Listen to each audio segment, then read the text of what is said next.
I always thought that my life with Peter was a sturdy ship that no storm could ever sink.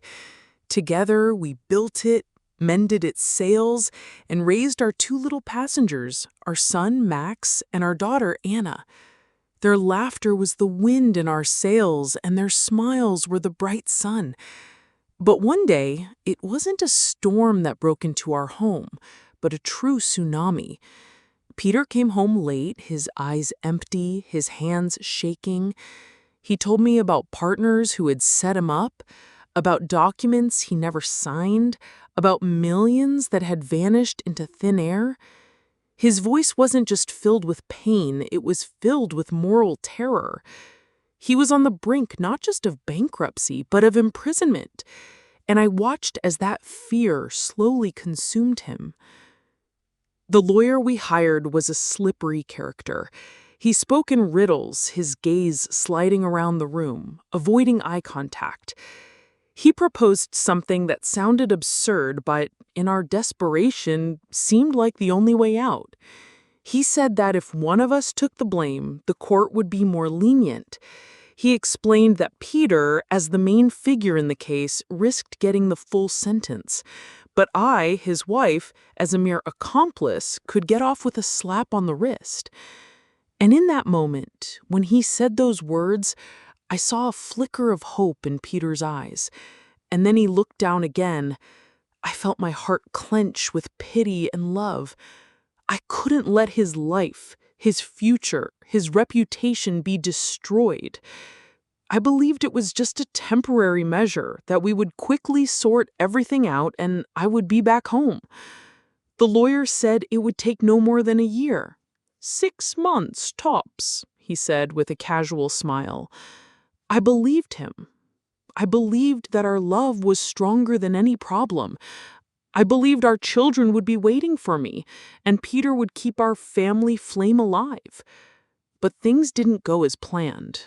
A spontaneous verdict. 4 years. I don't remember hearing those words, but they're etched into my memory like shards of glass. I only remember Peter's face, his eyes full of despair, and my own heart tearing apart. 4 years passed, and here I am again, free. But I'm not the same woman I was. Over those years, I forgot how to live, forgot how to laugh. I stepped onto the threshold of our old house, which now felt alien. I expected the door to swing open, for me to hear the children's laughter, to feel Peter's embrace. But I heard a stranger's laugh and saw a different name on the door. My heart froze, and the lawyer's voice echoed in my head. 6 months, tops. But 4 years had passed, and I realized that in those 4 years, not only my name had changed, but my entire life. Frozen in place, I felt my whole world shrink to a single point, the plaque with an unfamiliar last name, my home, my life. Was this all just a mistake? I clenched my fists and took a step toward the door, but just then it opened, and a woman appeared on the threshold holding a baby. Our eyes met, and in hers I saw what broke me completely. Recognition and fear. She knew who I was. Her hands trembled, and she quickly slammed the door shut, as if I were an uninvited ghost from the past. As if my legs had been cut out from under me, I sank onto the porch steps. All the memories, all of Peter's promises, all my hopes that he had been waiting for me turned to dust. My hands were shaking. I couldn't believe he could do this. 4 years. I gave him 4 years of my life, my freedom, my dignity. And for what? For him to build a new family on the ruins of ours? I closed my eyes, trying to push the thought away, but it slithered into my mind like a snake. Suddenly, a new, sharper pain pierced me. The children. Where were they? What did they think of me? Did they know why I had been gone all these years? I rushed to the home where they had spent their childhoods and where I had left my soul. I imagined them running to me, their little hands wrapping around me. Instead, I saw two teenagers, whom I barely recognized, coming out of the entrance.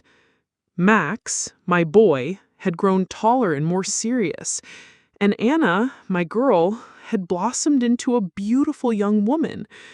They walked past me without noticing me, without recognizing me. I tried to call out to them, but only a rasp escaped my throat.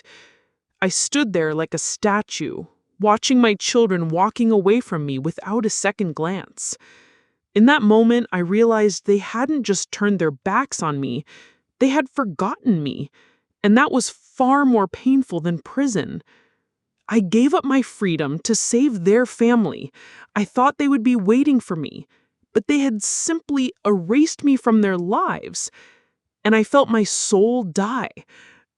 I felt as though I had entered a hell where everything I loved had vanished, and I was left alone in this cold, foreign world with the shattered pieces of my heart in my hands.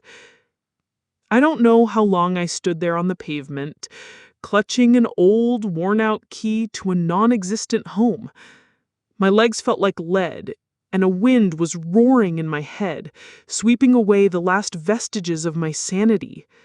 I walked through the streets that were once mine, and I saw unfamiliar faces, strange houses, a foreign life. I tried to call Peter, but his phone was disconnected. The number I knew by heart no longer existed. I tried to contact old friends, but no one answered. It was as if I had died to this world.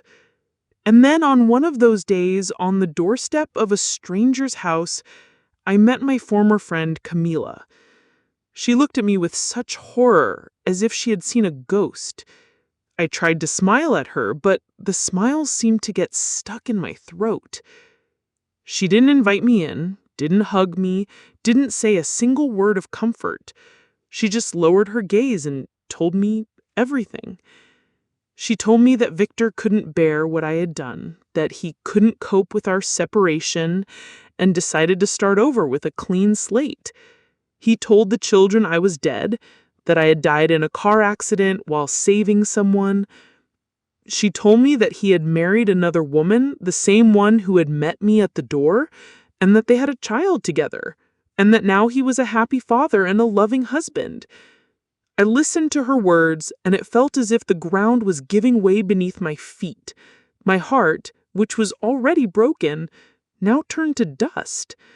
I couldn't believe he could do this. He didn't just betray me. He betrayed our love, our children, our family. He erased me from his life, leaving not even a shadow. I left Camila's with an even emptier heart. I walked the streets, trying to comprehend everything I had just heard. I wanted to scream, but I couldn't. I wanted to cry, but there were no tears. I felt deceived, betrayed, used. I gave up my freedom, my life, my soul, and in return I got lies and betrayal. And now I was standing at a crossroads, not knowing which way to go. On one side was the path to revenge, the desire to tell everyone the truth. On the other was the path to forgiveness, the desire to let go of the past and start over. But I didn't know which one to choose. A few weeks passed. The city's hustle and bustle no longer seemed foreign to me. It had become my new home. I stopped searching for old acquaintances, old streets, my old self. I realized that the past was gone and I couldn't get it back. I stopped crying, stopped being angry. I was just living. And one day, sitting on a park bench, watching children play, I saw a little girl who reminded me so much of my daughter Anna.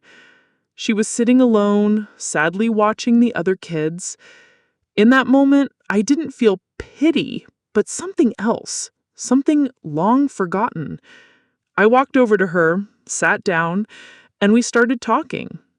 We talked about her favorite toy, her dreams, her favorite ice cream. I felt something thawing in my heart. I realized that the world wasn't as cruel as I had thought. I realized that there was goodness and compassion in it, and that I could be a part of that goodness. I realized that my life hadn't ended 4 years ago. It had just begun. I returned to the small room that I had rented. It had little furniture, but a lot of light. I took an old notebook from my backpack, one that I had kept in prison. It was filled with poems, stories, reflections on life, love, and betrayal. I sat and reread them, and suddenly an idea came to me. I could write. I could write about my life, my love, my pain. I could tell my story so that other people wouldn't make the same mistakes I did. I could help them find themselves. My hands stopped shaking, and a spark appeared in my eyes. I felt a new hope beginning to grow inside me, a hope that I could start over with a clean slate, not forgetting the past, but not living in it either. I realized that my story wasn't about betrayal. It was about strength, resilience, and courage. And then I made 3 promises to myself. I will get my children back. I don't know how or when, but I will do everything for them to learn the truth and to love me again. I will become financially independent. I will no longer depend on anyone.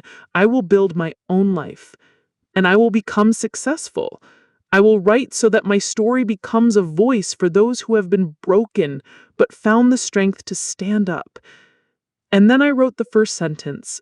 I always thought that life was a meticulously woven tapestry where every thread has its place.